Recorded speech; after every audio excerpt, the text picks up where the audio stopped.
So, A Course in Miracles proposes a radical shift in your sense of the purpose of relationships. It is a radical shift. So let's go back to before we were born, before time began. The holy relationship that the Course talks about is a reminder of the experience of the original creation. Think of it as a holy oneness with all things created. And so the holy relationship of the Course is a reminder of that state. That's radical. And this union with the entire sonship frightens the ego identity and threatens its control system. So that when you or I undertake the holy relationship, it involves adjustments, difficulties, and a period of bewilderment for the ego. So you can feel the discomfort with that. And here's perhaps the main point today, that the ego wants to slow this process down. The holy relationship can be forgotten if you allow the circumstances and the viewpoint of time to close in over it. This is a way of saying that the ego wants more, doesn't want you to make this adjustment quickly, but wants more time so that it can reinterpret each step according to its own thinking. So to you or I, from the ego perspective, this will look like we're getting comfortable with the holy relationship. We're starting to accept it and allow it. But to the ego, this is actually an approach of trying to reassert its own control. And it does that by trying to slow you down in this transition. And so the practical way of applying the holy relationship becomes it becomes a new way of understanding salvation. It frees you from the ego's grip, and it requires that you maintain a faith in the Holy Spirit's plan. Notice it's not so much a faith in your own ability to make the transition. It's a faith in the Holy Spirit's ability to guide you. And so that's why we say that this transition to a holy relationship is a radical and profound shift that induces a complete change of mind. That's what frightens the ego. That's where we will try to help you be aware of. You'll find yourself right in the middle of all of that. And it can be bewildering and feel like it's difficult to adjust to these changes. The holy relationship is the expression of the holy instant in living in this world. Like everything about salvation, the holy instant is a practical device, witnessed to by its results. The holy instant never fails. The experience of it is always felt, yet without expression, it is not remembered. The holy relationship is a constant reminder of the experience in which the relationship became what it is. And as the unholy relationship is a continuing hymn of hate in praise of its maker, so is the holy relationship a happy song of praise to the Redeemer of relationships. So if it wasn't already clear that the holy relationship and the holy instant are related, so the holy relationship becomes the framework in which holy instants are experienced in this world. You don't, this is another way of saying you don't experience a holy instant in an unholy relationship framework. You experience it where you recognize the holiness of the other person. And so it is a way of experiencing what we would call salvation or release from the control system of the ego. And it's meant to be a practical device that you can use on a regular basis, and that you will notice how, using my words, how good it feels. You will want to practice this more often because the experience itself is consistent. It is always felt. This encounter with another person where you appreciate and understand and join with them is felt. And the reason why it has all these positive properties is that the holy relationship is a reminder of the original relationship we talked about in our summary. It's a reminder of the way all relationships were when creation began and before we came to this time-space environment where we seem to be so separate. So it's a reminder of that, and this is in your best interest to remember that. The holy relationship, a major step toward the perception of the real world, is learned. It is the old unholy relationship transformed and seen anew. The holy relationship is a phenomenal teaching accomplishment. In all its aspects, as it begins, develops, and becomes accomplished, it represents the reversal of the unholy relationship. Be comforted in this. The only difficult phase is the beginning. For here, the goal of the relationship is abruptly shifted to the exact opposite of what it was. This is the first result of offering the relationship to the Holy Spirit to use for His purposes. Mm-hmm. So this is really the focus of tonight's reading. The only difficult phase is the beginning, because it's an abrupt shift in a sense of purpose. What is it all about? And so that can be perceived as adjustment difficulties. And I don't know if you've ever been down at a train track. This is maybe going back to the way the switches on train tracks used to be. But in order to switch a train track, there's this big, this is going back in time. There's this big, heavy bar that has to be lifted up from one side. It weighs a lot and shifted over to the other side. And so it's a shift. And so understand this, the holy relationship is a shift out of the unholy into the holy.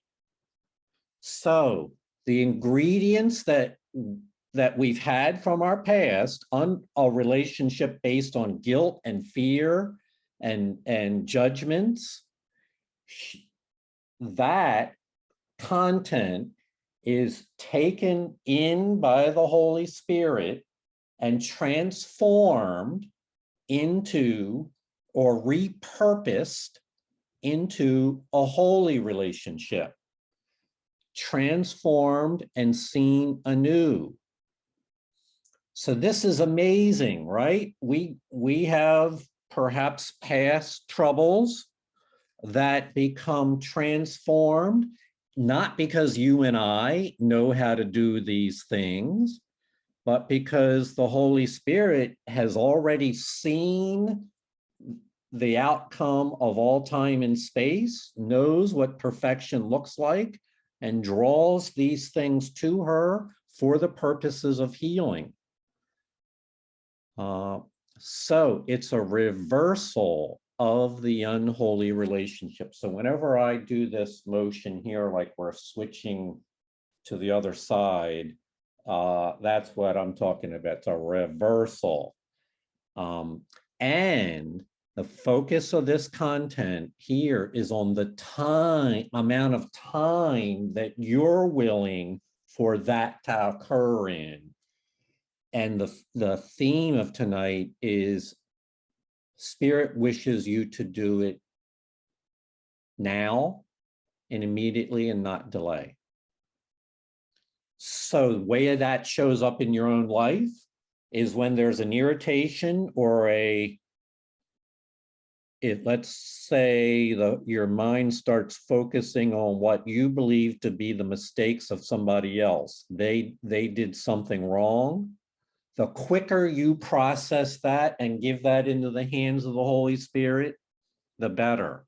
We don't want to allow these things to linger for long periods of time, drain us of our happiness and of our sense of purpose for forgiveness and for healed relationship. So we offer the relationship to the Holy Spirit to use. Now we're repurposing it to use the relationship for the Holy Spirit's purpose. There is trust required to do that, because you're letting go of ego control of the relationship and letting go of that and putting it in the hands of the Holy Spirit. And that requires you be willing to trust. And one thing I've learned is that I don't understand anything. I might have thought I did, but I don't understand anything. And the Holy Spirit's got it worked out. And I'm better off with things in her hands than on any plan that I may have made on my own. This invitation is accepted immediately, and the Holy Spirit wastes no time in introducing the practical results of asking Him to enter. At once, His goal replaces yours. This is accomplished very rapidly, but it makes the relationship seem disturbed, disjunctive, and even quite distressing. The reason is quite clear. For the relationship as it is out of line with its own goal, and clearly unsuited to the purpose that has been accepted for it. In its unholy condition, your goal was all that seemed to give it meaning. Now it seems to make no sense. Many relationships have been broken off at this point, and the pursuit of the old goal reestablished in another relationship. For once the unholy relationship has accepted the goal of holiness, it can never again be what it was. Mm-hmm. So this is where my metaphor of switching at the railroad track, the direction of the train, comes in. If the old purpose, let's say, for instance, in the old purpose of a relationship, I was keeping track of my brother's mistakes. I started to be the judge of my brother and the things he did wrong. I kind of inventoried all that. So that might have been the old purpose of my relationship. And when we turn this into the hands of the Holy Spirit, we come up with a new purpose. And those old purpose doesn't work anymore. So this winds up feeling like being split inside, an old purpose and a new purpose, and maybe some habits and impressions of people that were formed in the old, but no longer work in the new. That's what we call disturbed, disjunctive, and even quite distressing conflicts between my old judgments and being free of all those judgments.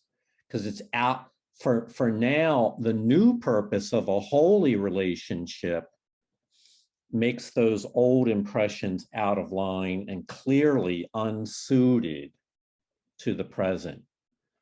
So it's a letting go. This is the major direction of A Course in Miracles. It's more about a subtracting and letting go of past impressions, images, and judgments.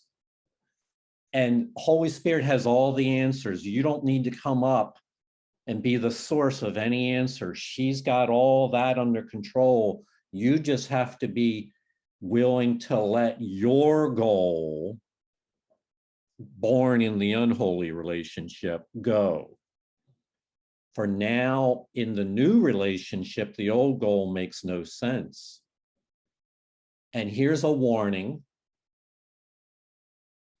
Many relationships have been broken off at this point, and the pursuit of the old goal reestablished in another relationship.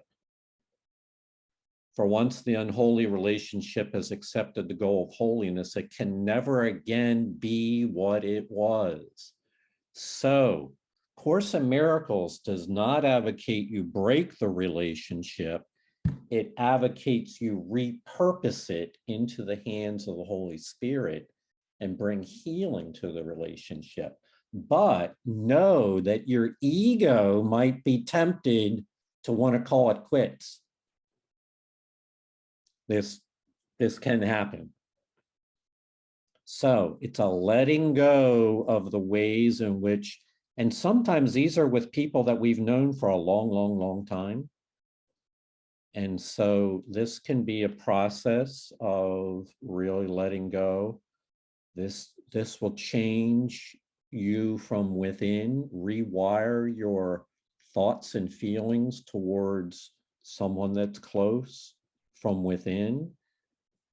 Nothing better could teach us how to love than these opportunities.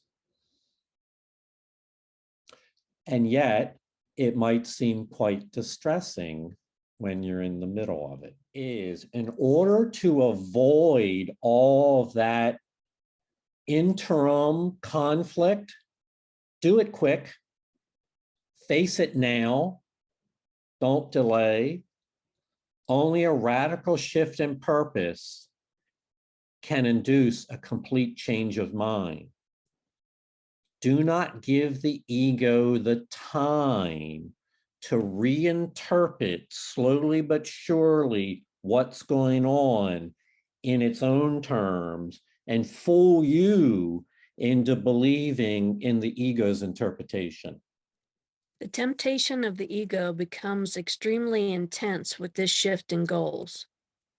For the relationship has not as yet been changed sufficiently to make its former goal completely without attraction, and its structure is threatened by the recognition of its inappropriateness for meeting its new purpose. The conflict between the goal and the structure of the relationship is so apparent that they cannot coexist. Yet, now the goal will not be changed.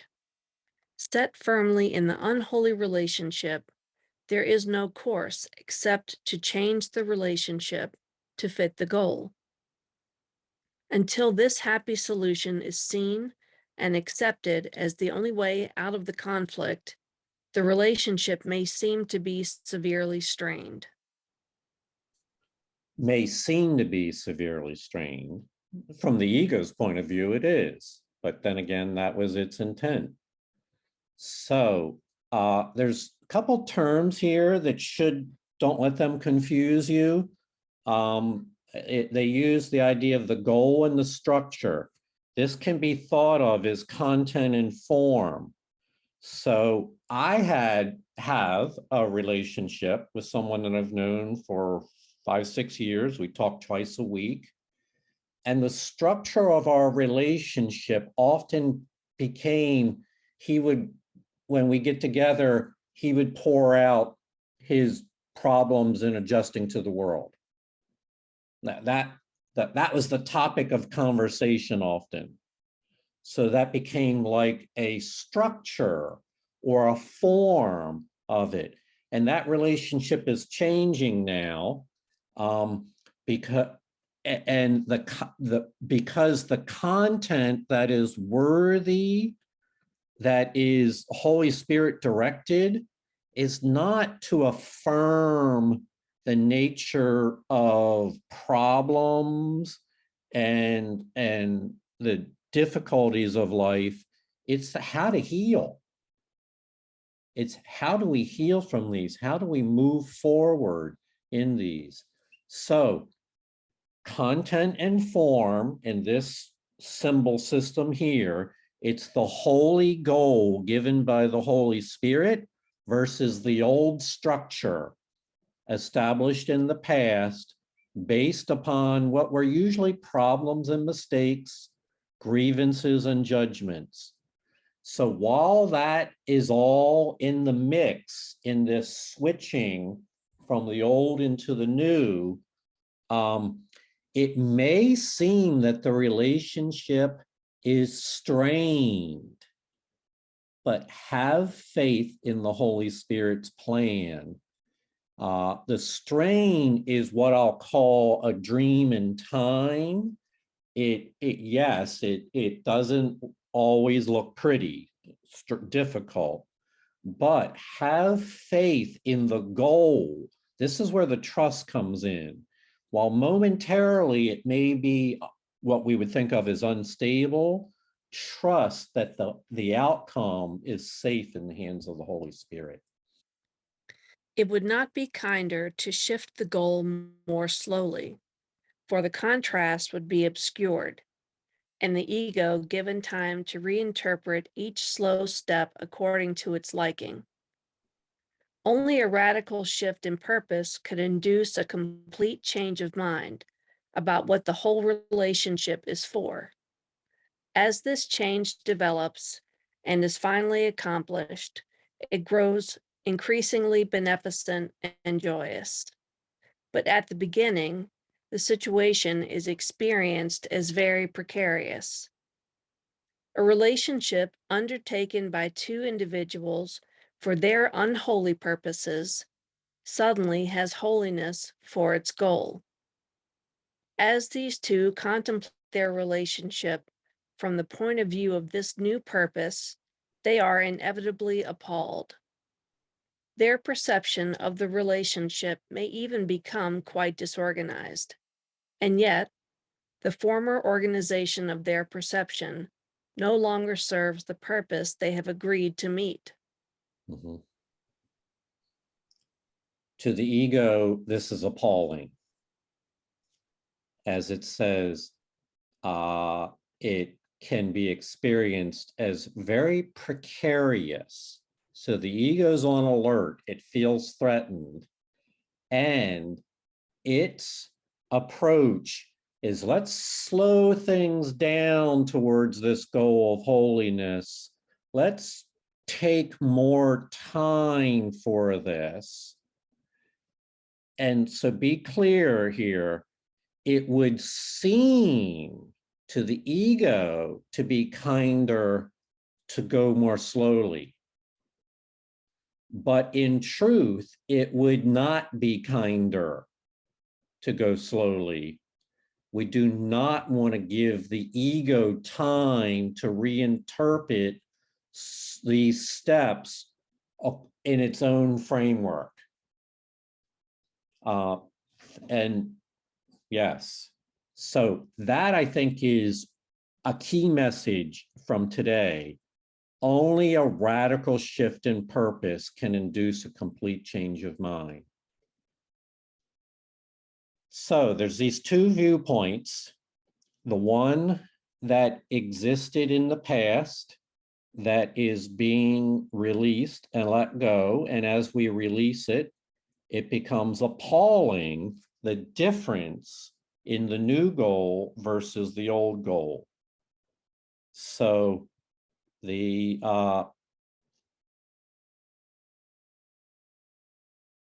focus on the goal is essential here, and trust not in your own ability to articulate and intellectually elaborate the goal, but trust that the Holy Spirit has a clear view of holy relationships and of heavenly relationships, and has only this in your best interest.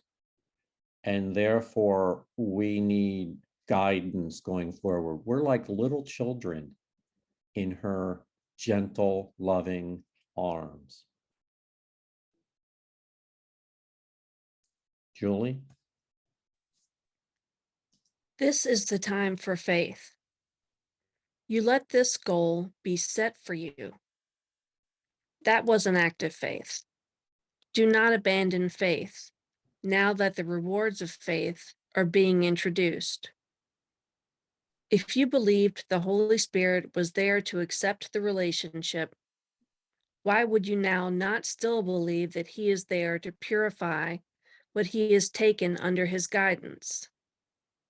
Have faith in your brother in what but seems to be a trying time. The goal is set, and your relationship has sanity as its purpose. For now, you find yourself in an insane relationship, recognized as such in the light of its goal. Yeah. So I don't want to take too much time here, but it does say, talk about believing the Holy Spirit is there to purify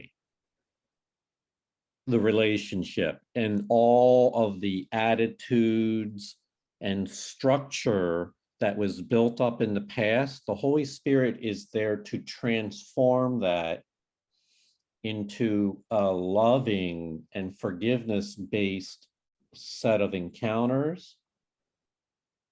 And that purification process is not something that you or I are in control of, but we gladly and willingly submit the relationship to that process.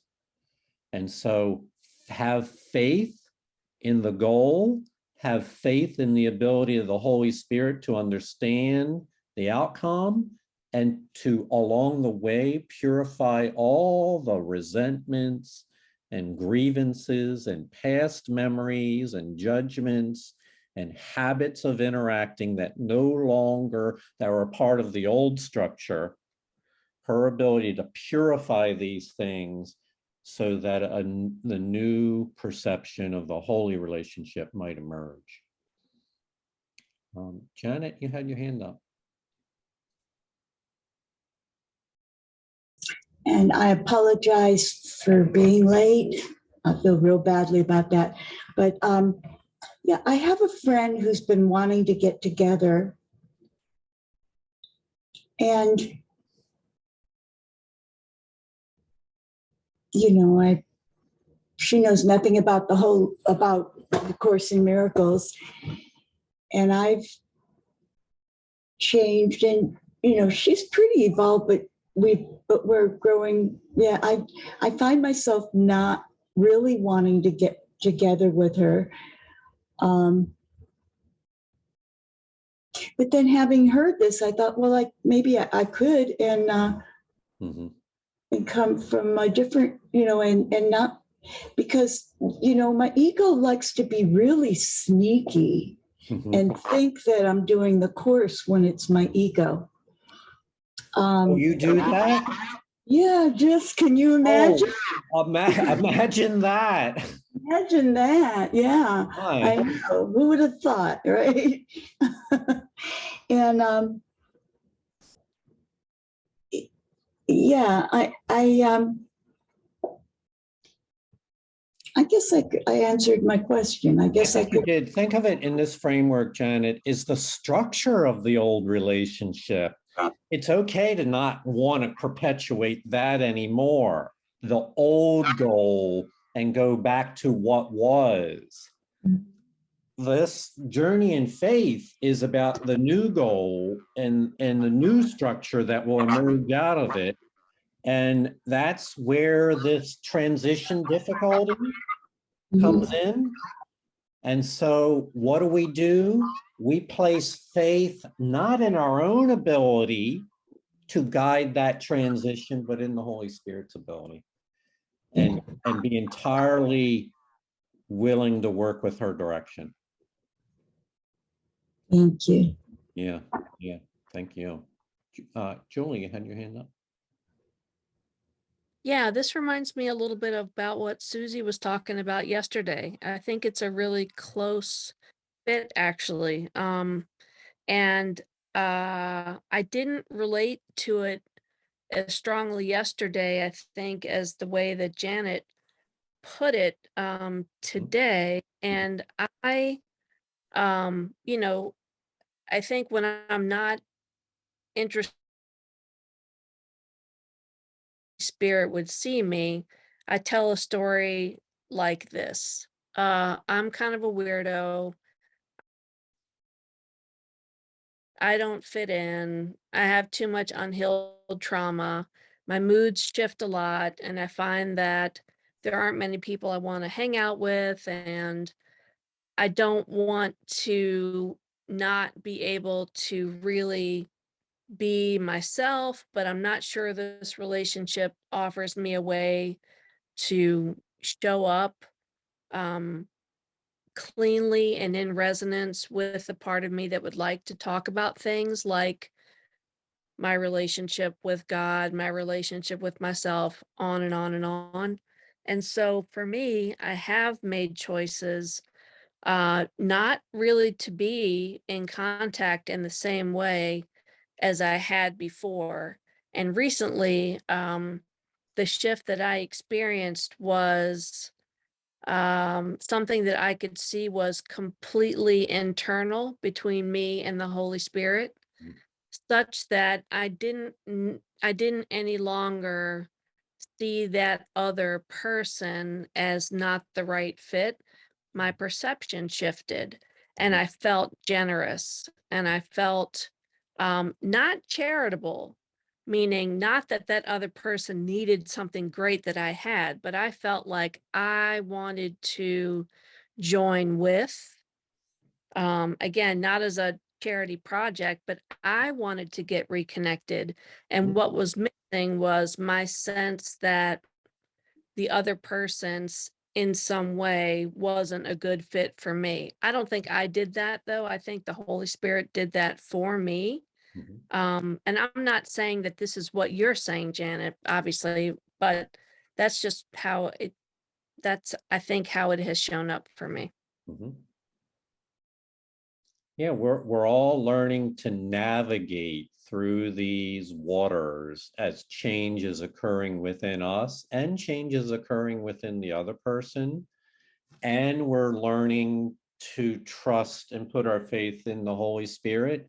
So it's a navigation process that requires daily dose of faith and an openness that let's say within a season of 3 months, you might have several different thoughts and approaches regarding an older relationship that's not working, and be open to a change of mind whenever it happens.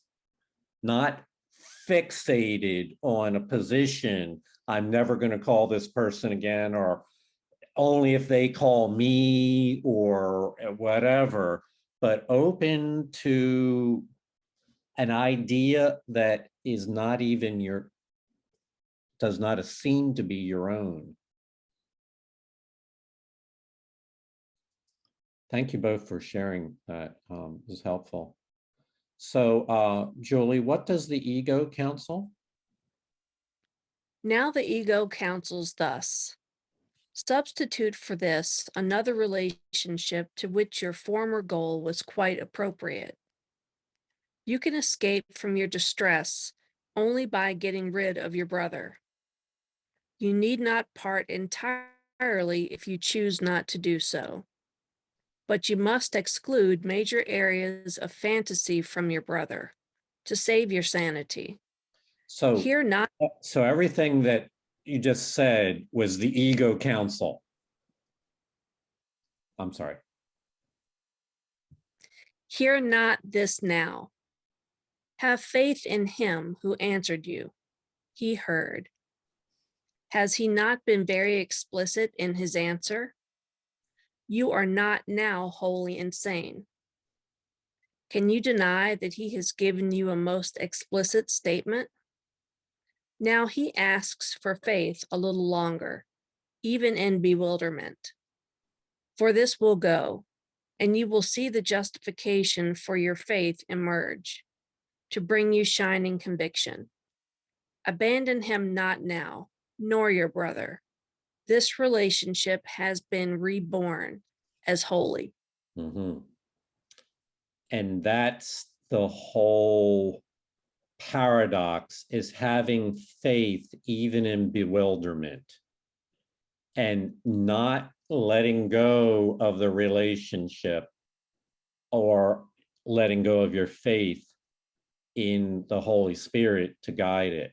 But know that the ego's counsel is, well, let's just find somebody else to have coffee with, to talk to be friends with.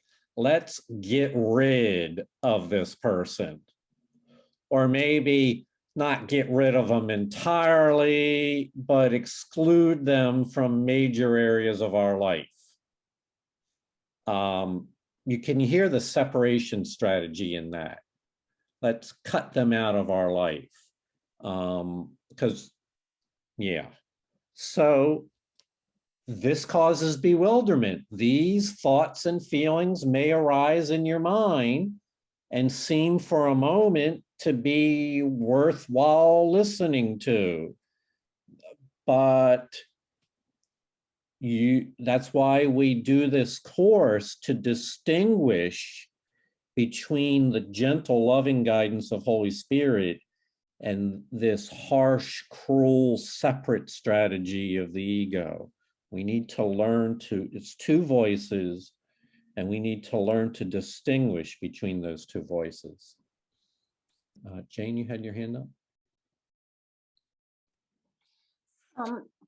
Things that I think the Course really reflects on too is that when we turn over our relationships to the Holy Spirit, it may not turn out any way in which you think it's going to, because the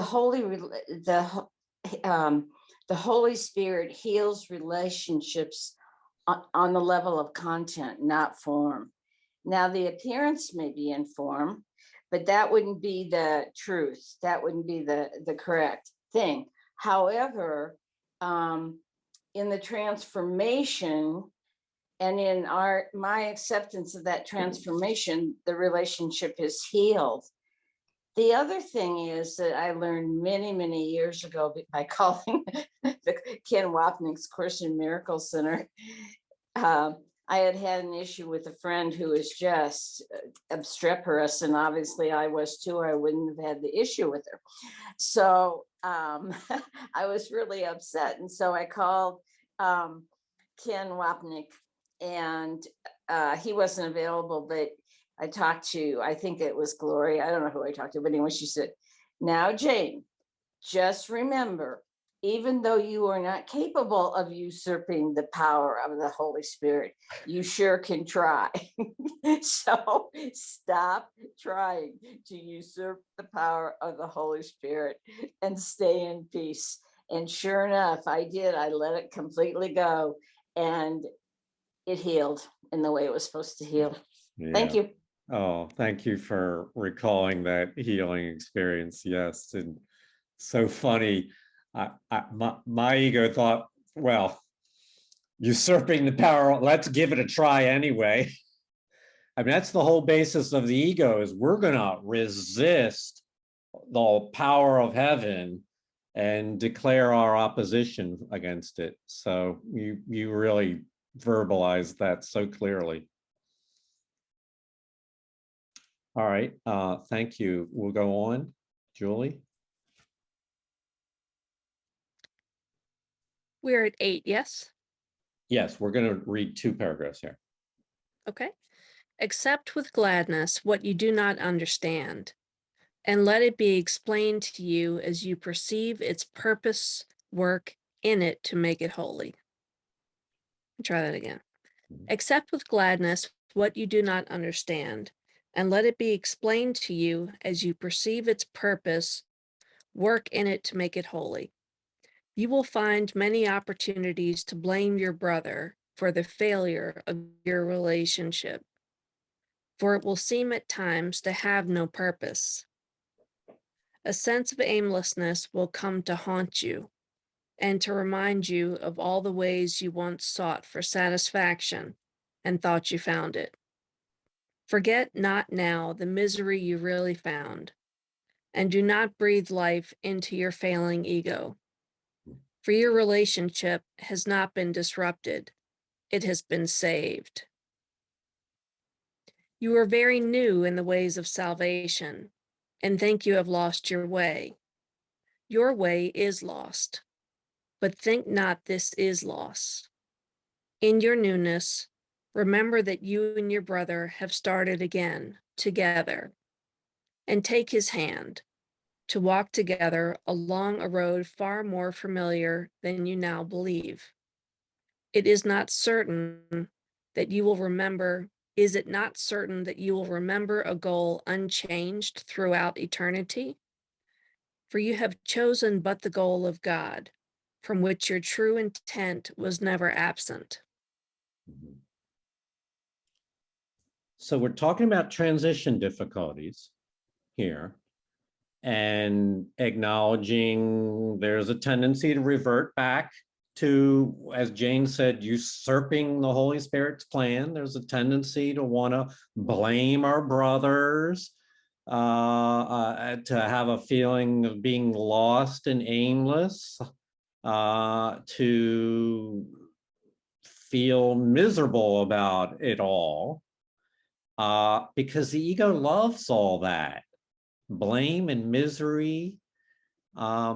So how to counter that?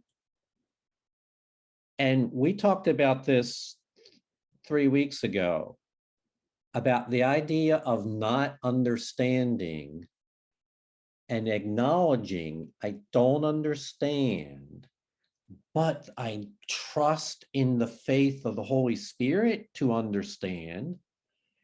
It's about being a happy learner. It's about, all right, well, let me read this and I'll tell a story. Accept with gladness what you do not understand, and let it be explained to you according to the Holy Spirit. So I think I got to a place in October and November where I was pretty confident that I was managing my life okay, and thinking I understood something, and you know how that work plays out. Pretty soon you find yourself back in a ditch of your own making, of my own making. And so the remedy for that is that I am so happy to not have to carry the weight around of thinking I understand what to do next. That's a heavy responsibility of thinking you have it figured out and what you're going to do next. I find it delightful to be innocent and born anew. They talked about it in this paragraph about new again.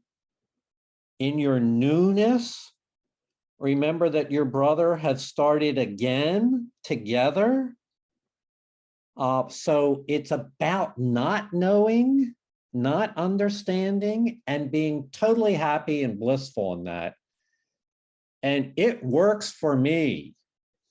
I find it the heaviness of thinking you have to work this out, that the responsibility is all on my shoulders.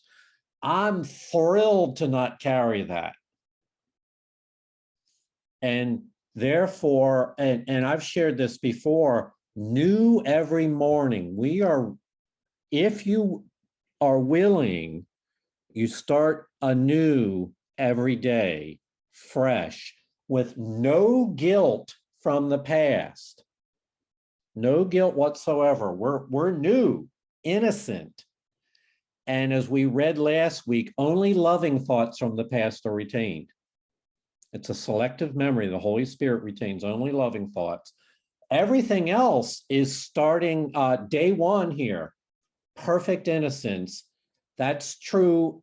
To view oneself in that light is then also to think of others in that light as well. They are all their past faults and structures of their unholy relationship is all forgotten as well. So you are very new in the ways of salvation. This can be disorienting. You can wind up thinking you lost your way. And in truth, if you use your ego to guide you, your way is lost. But your newness is based on a faith in the Holy Spirit. And that's where we can identify with happy learners, innocent children in the care of, may I say, our mother, Holy Spirit mother. Whether you like that term, last term or not, doesn't really matter. That's just a term I'm comfortable with. All right, so Julie, this brings about a song of freedom.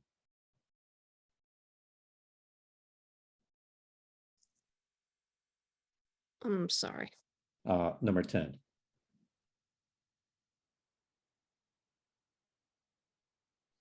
You're using electronic version, Julie? Yes. Okay, so for those of you that don't use electronic version, it's really easy to shift off your page and not know where we are next. It's happened to me in class many times because I use electronic version. Thank you. Throughout the sonship is the song of freedom heard, in joyous echo of your choice. You have joined with many in the holy instant, and they have joined with you. Think not your choice will leave you comfortless, for God himself has blessed your holy relationship. Join in his blessing, and withhold not yours upon it. For all it needs now is your blessing, that you may see that in it rests salvation.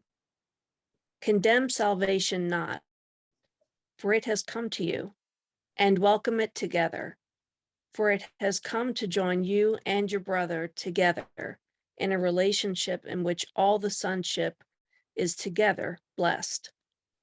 And we're going to go on, Julie. You undertook together to invite the Holy Spirit into your relationship. He could not have entered otherwise. Although you may have made many mistakes since then, you have also made enormous efforts to help him do his work. And he has not been lacking in appreciation for all you have done for him. Nor does he see the mistakes at all. Have you been similarly grateful to your brother? Have you consistently appreciated the good efforts and overlooked mistakes? Or has your appreciation flickered and grown dim in what seemed to be the light of the mistakes? Perhaps you are now entering upon a campaign to blame him for the discomfort of the situation in which you find yourself. And by this lack of thanks and gratitude, you make yourself unable to express the holy instant and thus lose sight of it. Mm-hmm. So we read very early on tonight in the first paragraph that the holy instant never fails. It's always waiting or gifted to you, but it is entirely possible to make the bad decision and allow the mistakes of time to close in over our awareness of the holy instant. And as it says here at the end, and by this lack of thanks and gratitude, make yourself unable to express the holy instant and thus lose sight of it. So it's a missed opportunity it's like time no longer becomes meaningful. It becomes an empty, lacking in the love that was offered, that was possible there. We miss it. So our faith here is a major function here. And during this healing journey, we do vacillate between faith and faithlessness, oscillating up and down between those two. So it's necessary to renew oneself in that process of practicing faith, because our appreciation can flicker and grow dim. And what seems to be a difficult transition. However, at the same time, here's where it works for me. I take all that I might think of myself as going through and put that in the back seat and pay attention to the Holy Spirit in the driver's seat and say, that's where my faith is there. It's not in my ability to understand or be perfect at it, or even to be consistent at it. But I trust in the Holy Spirit to pilot me and you in this. So we've made enormous efforts to help the Holy Spirit do his work. Let the Holy Spirit do its function, and we do our function. And our function is to we need do nothing but listen for the guidance of the Holy Spirit. Kathy? So I sort of had an aha when you were talking a couple slides ago about starting again. Mhm. That really, I've often thought of starting again my own day, but then in a relationship, Mhm. when you kind of not have it out, but you say directly what you want to say, and then you kind of wait till the next time you see them and what it's going to be like. Is it going to be the same old, or is it going to be new, or is it going to be like a fight? So giving that start again really speaks to me, because I was doing everything. I was never closing the door. I was sharing where they were at. I was speaking honestly about the Course in Miracles and being in gratitude and acceptance, and being in joy and living my life in joy. This person was always coming from lack and attack and all that. And I finally got to a point where I just said, look, I'm your friend. I'm going to tell you honestly what I think is going on. So this whole idea of starting again, a blank slate, relief, she gets to a cosmic reset and I get a cosmic reset, and we're healed, and I see the Christ in her, and I do see the Christ in her. But I was apprehensive about the next time I saw her and what I was going to say and do. And so now it's like, with this, I'm just like, I'm good, I'm good. No guilt about what I said. I wasn't trying to change her or manipulate her. I was speaking from the Course, And sometimes when people are, I don't know if anybody else has experienced this, but they're attacking verbally and they're blaming and they're hostile. It's a divorce that is happening at work between the owners. And it's been going on for 4 years. So I had been put as the accountant in a very precarious place, right, with the money and everything else.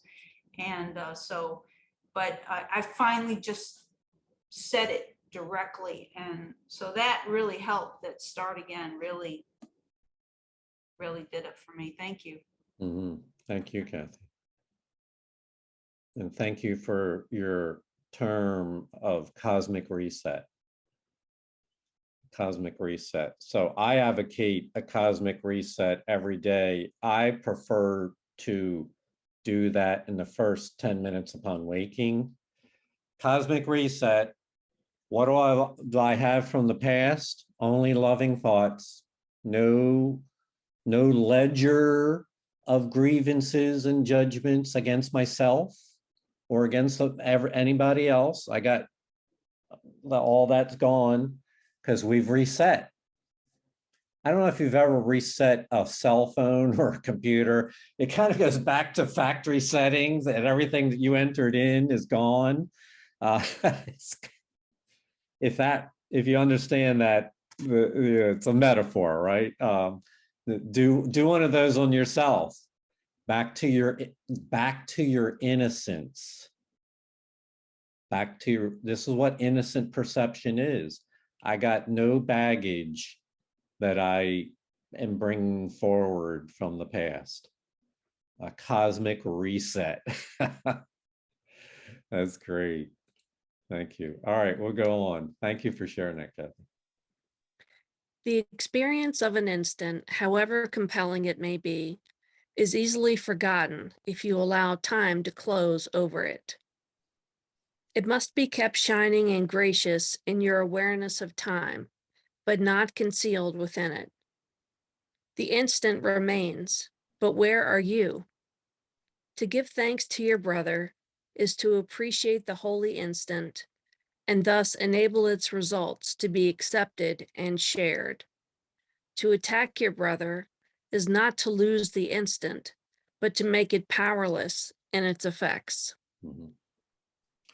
So this is a practical course.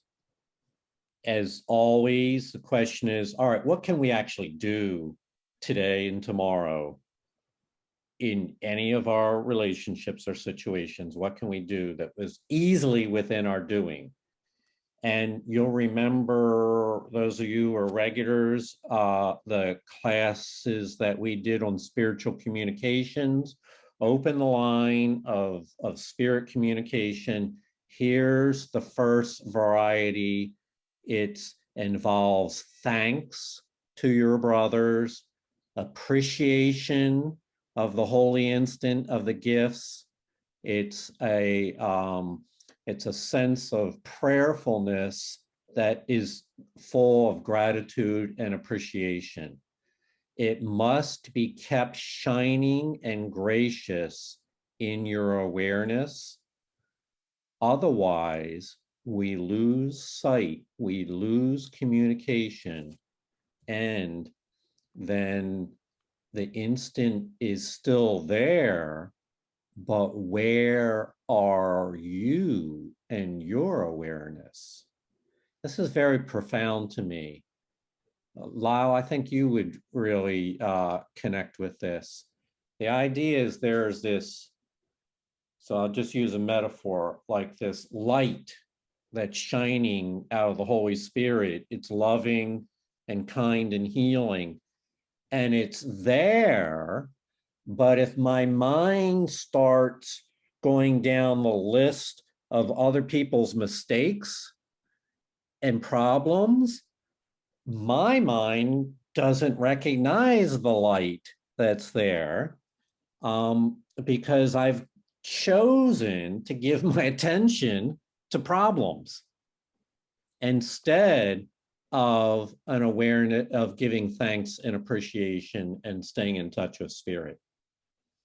So it really is always, faith is faith in a higher power's ability to provide solutions and answers. And our role is to maintain, keep in touch with that. So this isn't, we're not reviewing all the types of communication, but thanksgiving, prayer, appreciation, gratitude, the invitation of the Holy Spirit, all of that is you can do tonight. You can do it anytime. It's well within everyone's grasp to undertake this at any time. So a way to apply that is next time a grievance you have with somebody else occurs to you, and you catch that, oh, well, there's an ego complaint. How can you switch that and say, well, Holy Spirit, I'm going to let that go. And I want you to thank you for my brother. I don't understand how we're going to get to the holy relationship, but I know this situation's been given me, and I trust you know how to get us there. So thank you for this opportunity to heal, and I open myself to your guidance. A simple, honest prayer of humility and thankfulness. Julie? You have received the holy instant, but you may have established a condition in which you cannot use it. As a result, you do not realize that it is with you still. And by cutting yourself off from its expression, you have denied yourself its benefit. You reinforce this every time you attack your brother, for the attack must blind you to yourself. And it is impossible to deny yourself and to recognize what has been given and received by you. So don't let the wording throw you. You may have established a condition in which you can't use the Holy Spirit. What are they talking about? Well, every time you attack your brother, there's a condition in which you can't recognize the Holy Spirit, for the attack must blind you. And it blinds you even to the truth about yourself, because you're denying the truth about your brother. And it's impossible to deny yourself and at the same time recognize the holy instant.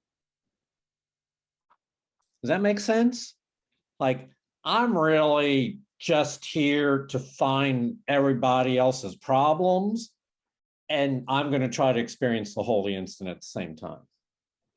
No, that's establishing a condition in which you cannot use the Holy Spirit even when it's all around you.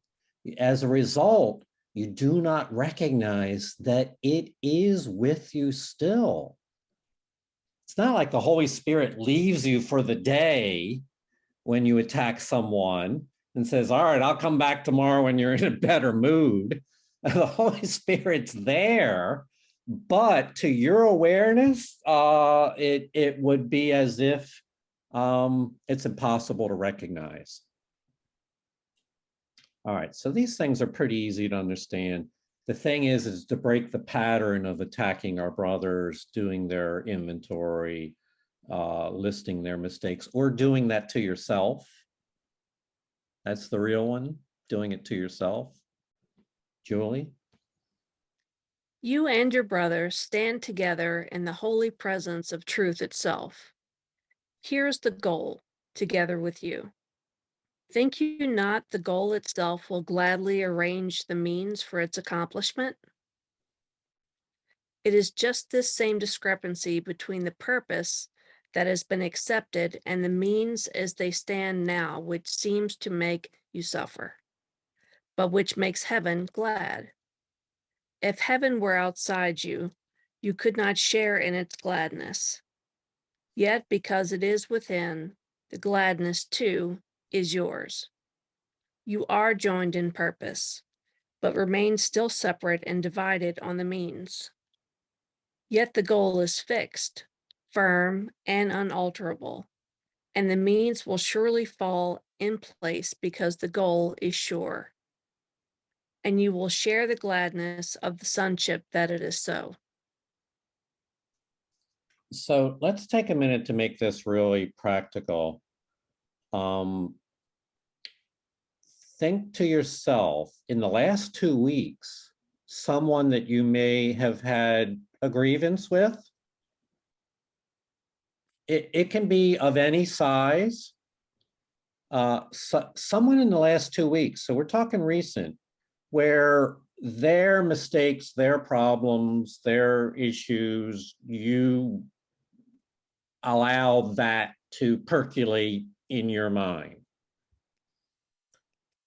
Okay, so I'll assume that you were successful in finding someone. And if not right now, you could do it later. And now we want to transform that by giving that into the hands of the Holy Spirit. So in however you envision it, that it's your relationship with that person is what we're talking about here.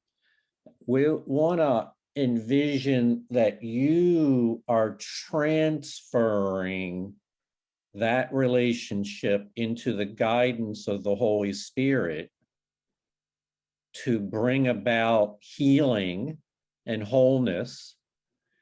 And in her hands, we can be thankful that this relationship can teach us how to do this with any relationship.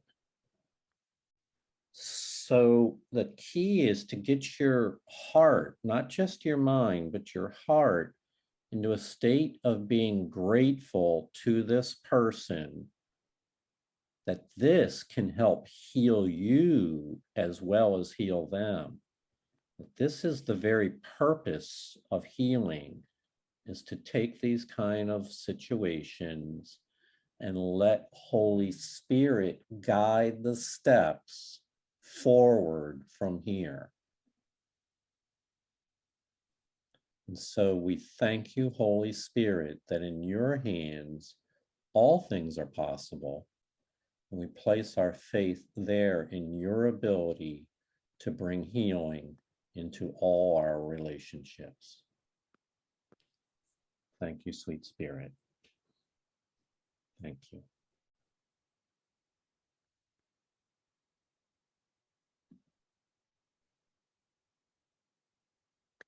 As you begin to recognize and accept the gifts you have so freely given to your brother, you also accept the effects of the holy instant and use them to correct all your mistakes and free you from their results. And learning this, you will have also learned how to release all the sonship and offer it in gladness and thanksgiving to him who gave you your release and who would extend it through you. Mm-hmm.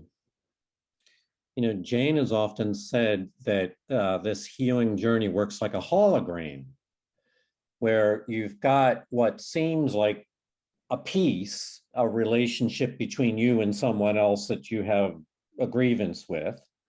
And yet inside that relationship is the whole picture is contained. It's a part of the whole, but within that one relationship, the whole picture can be seen right there. And this is why we give thanks to the Holy Spirit for this relationship needing healing, because everything is contained within it. It's by learning to heal in that relationship, you are learning how to heal all relationships. And as it says, and learning this, you will also have learned how to release all the sonship and offer it in gladness and thanksgiving to him. So I'm really praying with us and for us this week that we'll all find one relationship, and no one knows what form will happen, whether there'll be phone calls or conversations. It's not about how it shows up in time. It's about your inner plane of saying, now I'm no longer carrying the weight of the problem. We've put the goal into the Holy Spirit's hands, and our faith lies there, and we trust she's got a really good plan going forward. And it doesn't look like it's looked in the past. It's not the old structure as it was before. And I need do nothing but listen for guidance, and you'll be told exactly what to do. In learning this, you will also have learned how to release all the sonship. It's the hologram right there, built inside of one unholy relationship, transformed into a holy relationship.